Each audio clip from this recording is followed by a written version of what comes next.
dia, boa tarde, boa noite, seguidores do Conversas Pretas. Hoje o tema a ser tratado não é novidade, porque ele faz parte de um daqueles itens do cardápio de violação de direitos humanos. Esse remonta à antiguidade. É uma discriminação que nunca deixou de existir em todas as civilizações ao curso de toda a história da humanidade, que é o que se chama hoje de capacitismo.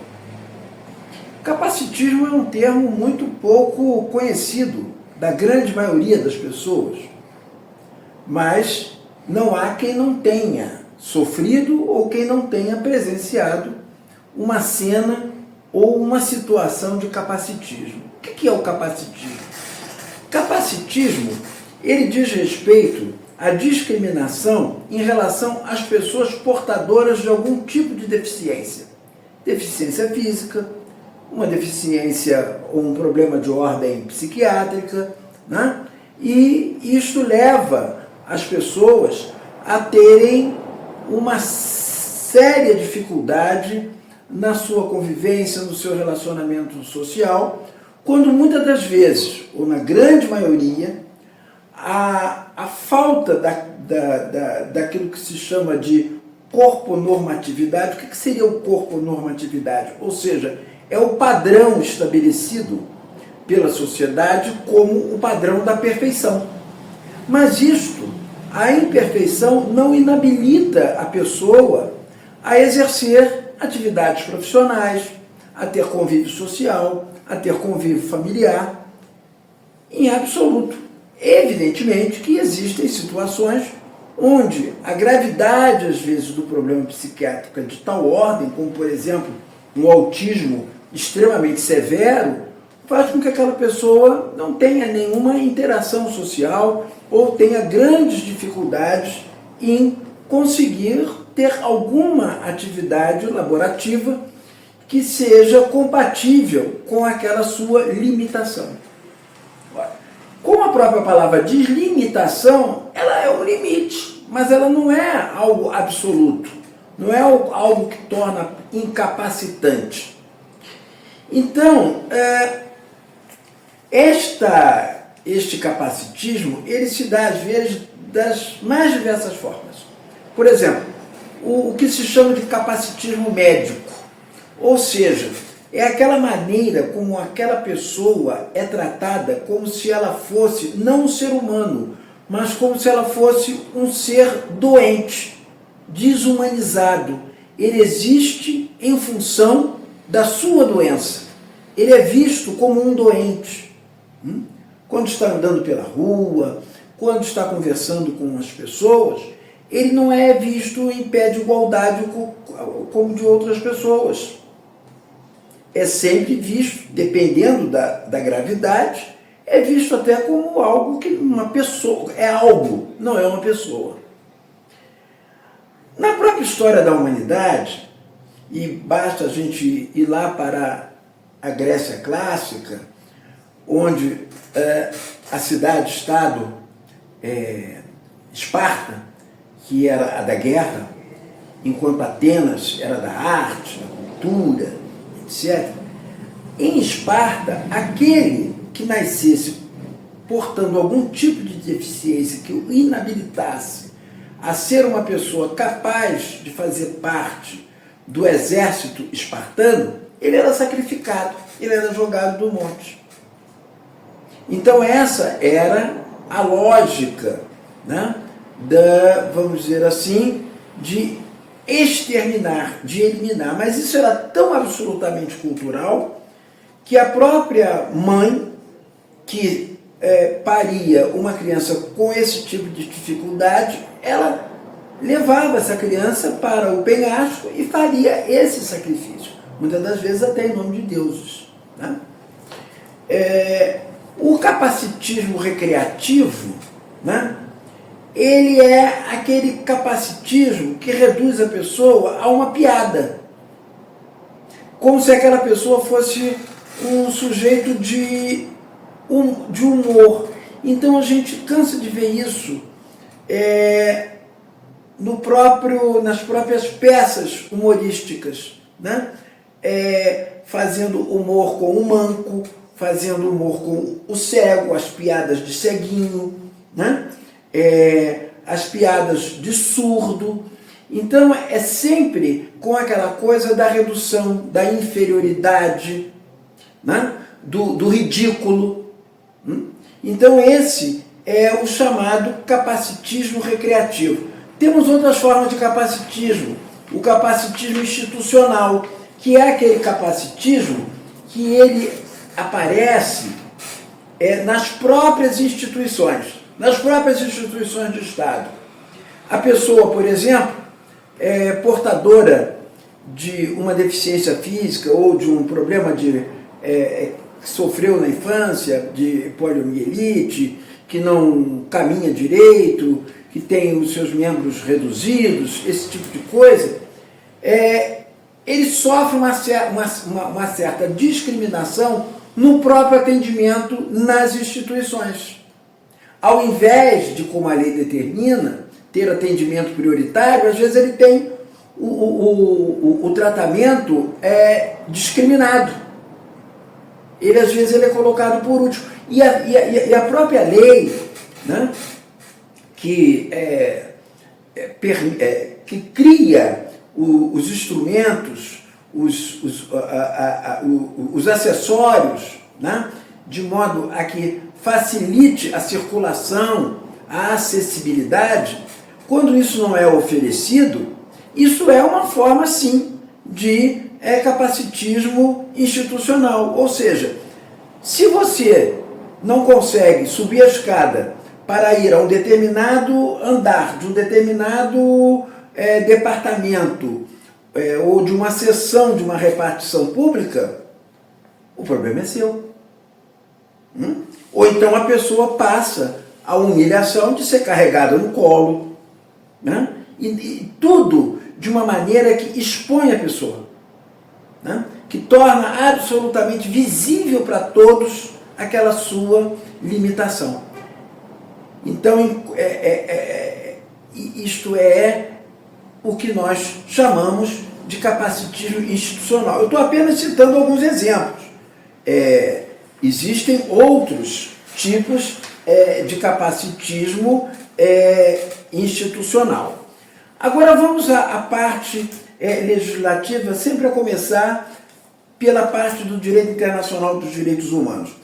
Existe a chamada Convenção sobre os Direitos das Pessoas com Deficiência.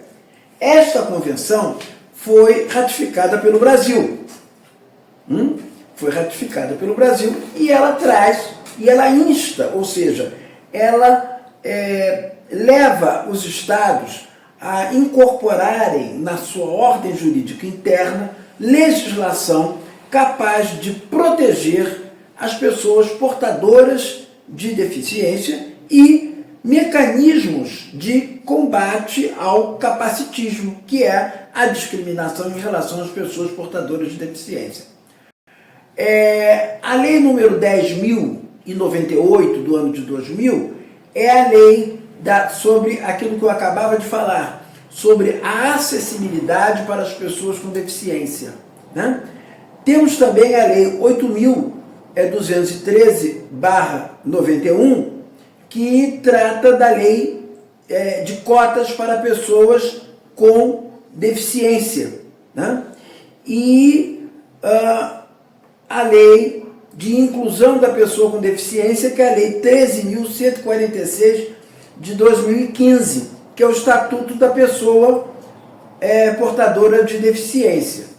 Ora, o capacitismo, ele é uma conduta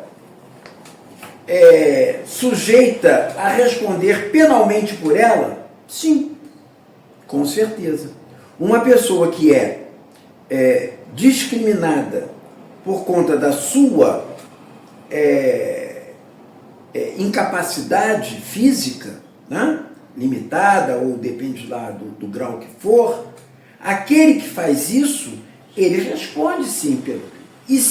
E se isso é feito também atingindo a honra subjetiva da pessoa, a dignidade da pessoa, ela vai ter uma agravante, ou seja, a sua pena será agravada na medida em que, além de fazer a discriminação, né, ofende aquela pessoa em razão da sua deficiência. Né? Então existem também existem barreiras organizacionais, né? São aquelas que dificultam a pessoa a ter acesso ao tratamento de saúde, né? São as chamadas barreiras organizacionais. As coisas são feitas de uma certa maneira, né, em que dificulta. Por exemplo, se você reside numa cidade em que ela é montanhosa, tem, enfim, muitas ruas altas, muitos bairros, e o Serviço Público de Saúde resolve colocar, né, o atendimento numa localização que é numa ladeira, é um lugar íngreme. Isso é uma barreira organizacional, porque aquela pessoa, se for um cadeirante, não vai subir a ladeira com a cadeira. Se for um deficiente visual mais grave, vai ter dificuldades também. Então, tudo isso chamam-se as chamadas barreiras organizacionais, apenas para dar exemplo no campo da saúde. Pode ter outras barreiras organizacionais, por exemplo, repartições públicas, delegacia de polícia, fórum, tudo que dificulta e leva a pessoa a não ter acesso, né, ao serviço público, né, ou à educação, ou à justiça, ou à saúde, ou à segurança pública. São barreiras. E muitas das vezes são barreiras arquitetônicas, lugares que não possuem, tem mais de um andar e não possui elevador, não possui rampa, né? São as chamadas barreiras arquitetônicas, barreiras de comunicação, dificultam o relacionamento do portador de deficiência com aquele determinado serviço. As barreiras atitudinais, né? Que são aquelas que dizem respeito a certos preconceitos profissionais, certo? Profissionais da área de saúde, por exemplo, que têm preconceito em relação a determinados portadores de deficiência, né? E também as barreiras socioeconômicas, aquelas que impedem com que uma pessoa portadora de deficiência ela possa ter as mesmas possibilidades de mobilidade social e econômica do que as demais pessoas. O Decreto 5.296 de 2004, ele estabelece normas gerais e critérios básicos para a promoção de acessibilidade, sendo fundamental para a aprovação de projetos arquitetônicos e urbanísticos, garantindo que as unidades de saúde sejam projetadas e adaptadas para atender às necessidades das pessoas com deficiência. Outra coisa que também é muito importante é a capacitação profissional. Evidentemente que muitos portadores de deficiência precisam ter cursos, precisam ter uma certa orientação para capacitação específica para aquela sua limitação. Por exemplo, vocês imaginem alguém cego. O cego não precisa ser analfabeto. Está aí o alfabeto Braille. Agora, o cego que não tem acesso à sua alfabetização via alfabeto Braille, ele se torna um analfabeto, né? Cria maiores dificuldades ainda, em razão de que o sistema de educação não tem instituições especializadas para essas pessoas, né? Por exemplo, alunos com problemas cognitivos precisam de uma educação especial. Por quê? Não é nem para poder ter a ideia de cura, não é a ideia de cura, é a ideia de torná-lo, quando adulto, capaz de ter alguma atividade. E essas atividades, elas não são necessariamente atividades que visem o ganho salarial. Claro, todo mundo precisa do ganho salarial, mas não é isso. É para tornar aquela pessoa uma pessoa inserida na sociedade, incluída, e não transformar o portador de deficiência em mais um membro de um exército de exclusão, como muitos outros de exclusão, como de raça, como de gênero, como de orientação sexual, e o da deficiência também é outro, né? Fora as situações em que o portador de deficiência, ele exerce um trabalho, às vezes, muitíssimo bem feito, tão bem feito quanto qualquer um outro, e o seu ganho é reduzido em função da sua deficiência. Isso é inimaginável. Isso é inimaginável. Se ele é um cadeirante e ele é um digitador, por que ele vai ganhar menos do que um digitador que não é cadeirante? Não tem, porque ele exerce aquela atividade com a mesma eficiência e com a mesma capacidade de qualquer um outro. Então, há necessidade também de criação de centros especializados, né? Ações intersectoriais. O que é ações intersetoriais? São ações combinadas do poder público, né? Educação, saúde, trabalho, e, enfim, há uma ação conjunta de modo a dar formação para aquela pessoa e uma atenção integral àquela pessoa, né? A promoção também de tecnologias assistivas, ou seja, hoje, no mundo da quarta revolução tecnológica, o portador de deficiência, tranquilamente, ele produz, ele pode ser um trabalhador em regime de home office com a maior capacidade possível, sem nenhuma redução de produção e nem de coisa alguma, né?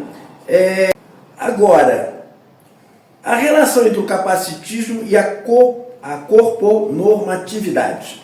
Ora, evidentemente que a gente está tratando de uma coisa que se chama discriminação por deficiência. Ela está associada à corponormatividade. O que é isso? A corponormatividade é a ideia que se tem de um padrão de perfeição.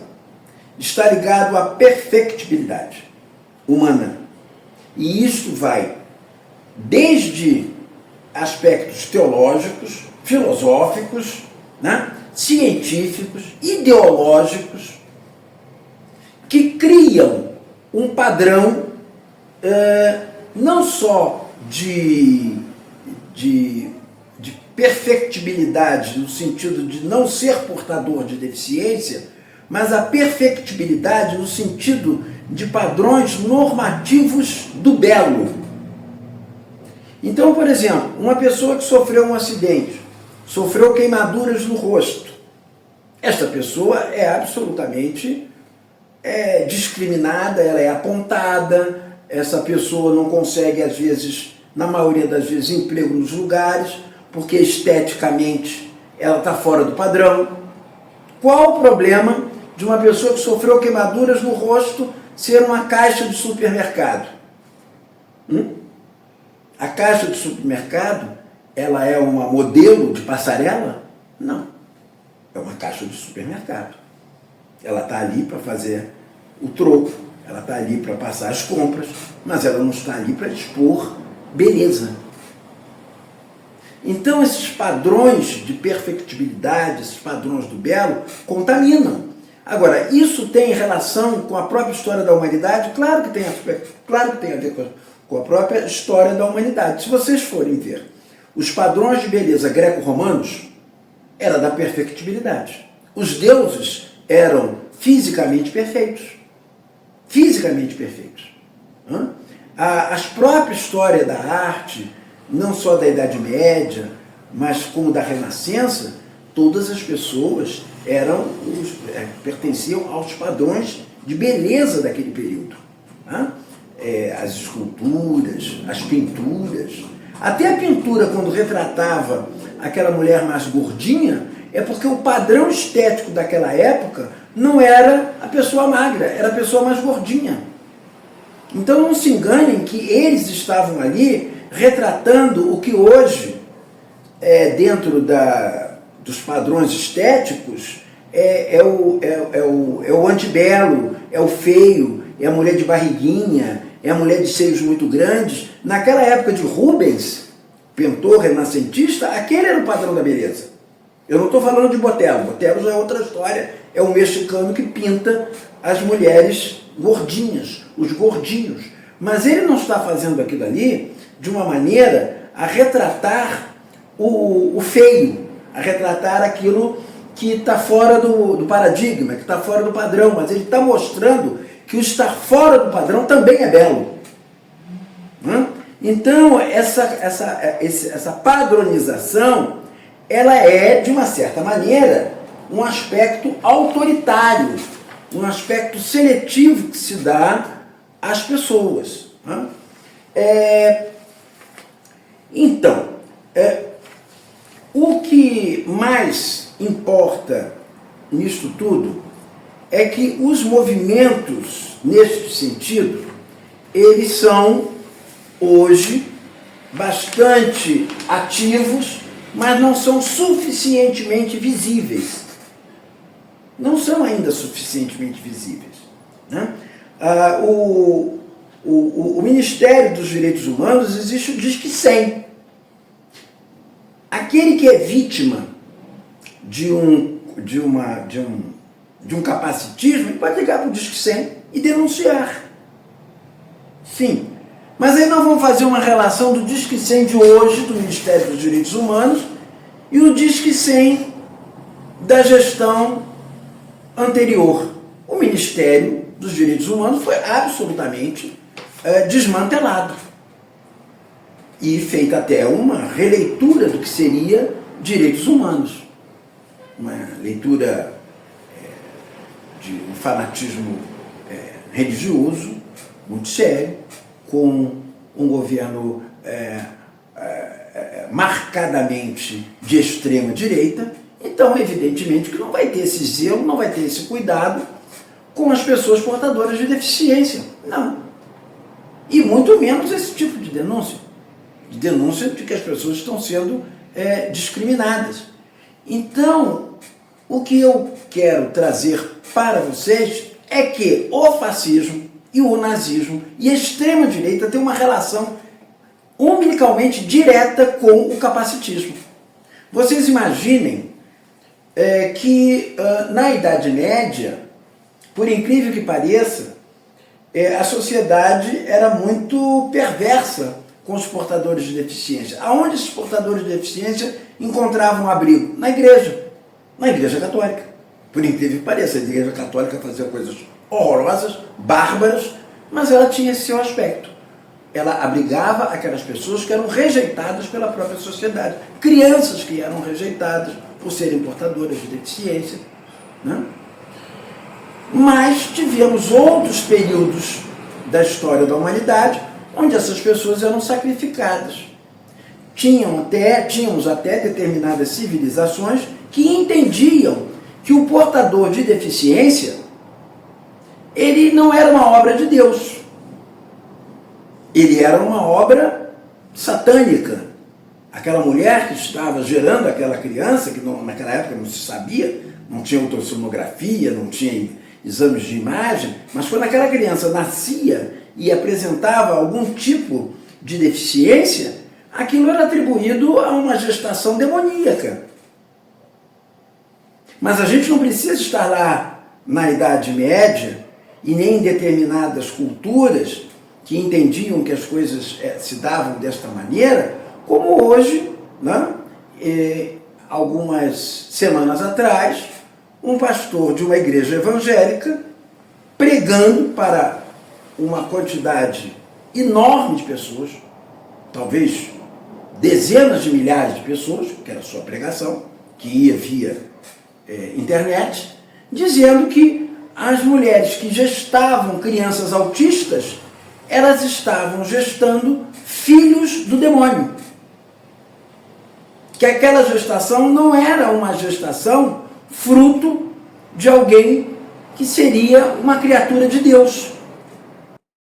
Evidentemente que isso é absolutamente criminoso, porque o número de pessoas autistas que existem, eu vou relatar aqui para vocês, é imenso, é enorme. A campanha que existe de inclusão do autista, da não discriminação do autista, aí vem uma pessoa como essa, né, com uma atitude flagrantemente criminosa, disseminando como se aquilo fosse algo, a representação de uma ideia de Deus, dizendo que essas mulheres, além de demonizar as mulheres, o que seria por si só um crime de injúria,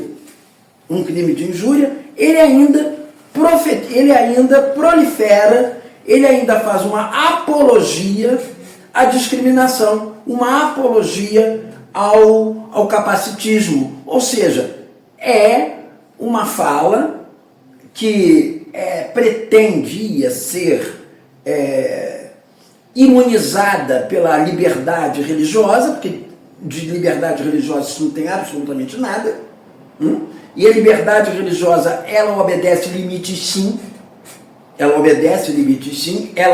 essa liberdade tem um limite da legalidade, sim, ela tem um limite da legalidade, ou seja, quando ela atravessa a linha da legalidade e entra na linha, ultrapassa essa linha e entra na linha do crime, aí já não está mais se tratando de direito fundamental e liberdade religiosa. Está se tratando de uma outra coisa. Está se tratando de quê? De uma militância política, fanática, fascista, neonazista. É disso que se trata.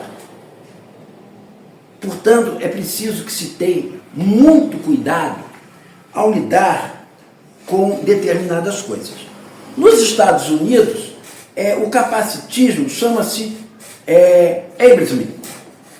Ou seja, desde a década de 90, que foi aprovada uma lei, era a Lei dos Americanos com Deficiência. É uma lei de proteção. Na Europa, a União Europeia, ela adotou Estratégia Europeia para os Direitos das Pessoas com Deficiência. Isso se apresenta também no Reino Unido, na Alemanha, na França, né? E lá existem mecanismos. Quais são os mecanismos? Os mecanismos de denúncia interna, né? E o que eles chamam de Equal Employment Opportunity Commission. Ou seja, que é uma agência federal que aplica as leis contra a discriminação no local de trabalho. Funcionários que acreditam ter sido discriminados com base em sua deficiência podem apresentar uma queixa ao EEOC. A agência investigará a reclamação e pode tomar medidas legais contra a empresa se encontrar evidências de discriminação. Existe até uma tabela, um relatório em que as empresas lá são obrigadas a prestar contas ao Estado de dizer a quantas andam a sua empregabilidade, o grau de empregabilidade em relação aos portadores de deficiência, né? Enquanto aqui se fala tanto do Estado mínimo, da ausência absoluta do Estado, que isso aí é o discurso neoliberal, né? Nos países centrais existe sim esse controle estatal sobre a qualidade de vida das pessoas e os mecanismos de não discriminação. Bom, eu vou tratar aqui, hoje talvez tenha que me alongar mais um pouco, eu vou tratar aqui da síndrome de Asperger. Essa síndrome de Asperger, ela é um espectro autista. Eu só vou elencar para vocês algumas pessoas que são portadoras disso. Essa síndrome, ela cria dificuldades na interação social e na compreensão de pistas sociais. interesses restritos e repetitivos em certas atividades ou tópicos, linguagem formal e pedante com dificuldade em entender sutilezas e metáforas, movimentos repetitivos e estereotipados, sensibilidade exacerbada e determinados estímulos sensoriais. Vou citar uma lista de grandes figuras da história da humanidade. Bom, no mundo das artes, Mozart possuía síndrome de Asperger. Evidentemente que não se tinha esse quadro clínico, né, naquela época, mas pelos estudos feitos através das suas próprias composições, da sua biografia, chegou-se à conclusão que ele era portador dessa síndrome. Miguel Ângelo, Van Gogh, né? Miguel Ângelo, Van Gogh, e vou dizer mais, Frida Kahlo, a grande artista, a grande pintora mexicana, né? Aqui entre nós tivemos o grande Aleijadinho, o Miguel Ângelo Negro, assim entendido pelos grandes estudiosos de história da arte na Europa. Aleijadinho é um artista, um escultor barroco, equiparado pela qualidade do seu trabalho a um Miguel Ângelo, sem nada a dever. Enfim, João Carlos Martins, aquele pianista paulista que teve problemas de ordem neurológica e acabou perdendo a capacidade de tocar piano e se tornou um grande regente. Beethoven compôs parte da sua obra surdo, a Nona Sinfonia, ele estava absolutamente surdo. Bach também sofreu problemas de surdez, né? E partindo agora para a música popular, o grande Stevie Wonder, né? Alicia Keys, Evelyn Glennie, Ray Charles. No mundo da ciência, o Stephen Hawking, aquele que faleceu, era um cientista completamente paralisado, cheio de deformidades, né? Hoje temos uma série de artistas com esse tipo de deficiência e que contribuíram enormemente na história da cultura, da ciência e etc. A Celine Dion abriu agora a Olimpíada de Paris, né? Depois de ter uma doença absolutamente paralisante, incapacitante, ela renasceu e abriu os Jogos Olímpicos de Paris cantando a música de Edith Piaf, L'Amour, né? O hino do amor, né? Numa apresentação belíssima, né? Maria da Penha foi a pessoa que ficou paraplégica por uma questão de uma violência doméstica e ela é uma grande ativista política, né? Sobre a questão da violência doméstica contra a mulher. O presidente Franklin Roosevelt, o grande Franklin Roosevelt, era um cadeirante. Ele conseguiu enfrentar a crise de 1929. Foi talvez uma das figuras dentro da história do presidencialismo norte-americano das mais importantes. Eu gostaria de mostrar as estatísticas, né? É o seguinte, existe uma disparidade imensa entre homens portadores de deficiência e mulheres portadoras de deficiência. Existem muito mais mulheres portadoras de deficiência do que homens. Existem muito mais negros portadores de deficiência do que pessoas não negras. E assim por diante. Agora, tudo isso tem uma explicação de ordem social, econômica, ideológica, né? Quando eu falo do ideológico, eu digo o quê? Quem mais fez experiências com pessoas, até portadoras de deficiência física, do que o nazismo? Fez experiências bárbaras.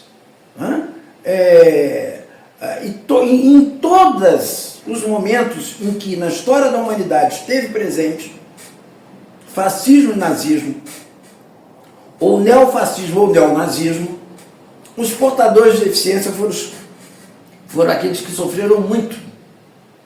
Tem alguma relação a eugenia com o capacitismo? Lógico que o que existe em comum é a discriminação, agora as razões são diferentes. O capacitismo é aquele que é a discriminação em relação àqueles que são portadores de deficiência, enquanto a eugenia, né, é a ideia da existência de um ser humano perfeito, de um ser humano puro, e então, por conta disso, não é concebível dentro de um conceito eugênico, né? E a eugenia ela tende a levar ao extermínio, ela tende a levar à barbárie, né? São essas as relações. Eu vou terminar aqui a minha fala com um clássico da literatura, né? Eu até mostro aqui na minha transição de slides, que foi o Corcunda de Notre Dame, do grande escritor francês Victor Hugo. Quem era o Corcunda de Notre Dame? Século XV, Corcunda de Notre Dame era aquela pessoa que tinha corcunda, que não enxergava de um olho, tinha deficiência num dos olhos, era uma pessoa completamente fora do padrão estético, cheio de deformidades, e que foi absolutamente discriminado. E ele se apaixona por Esmeralda, e ele acaba que também é uma pessoa discriminada porque era uma mulher cigana. Então Victor Hugo trabalha no seu clássico com todas as formas de discriminação. Mulher, cigana, deficiente, tudo isso se transforma num drama, numa tragédia belíssimamente bem escrita, e é isto.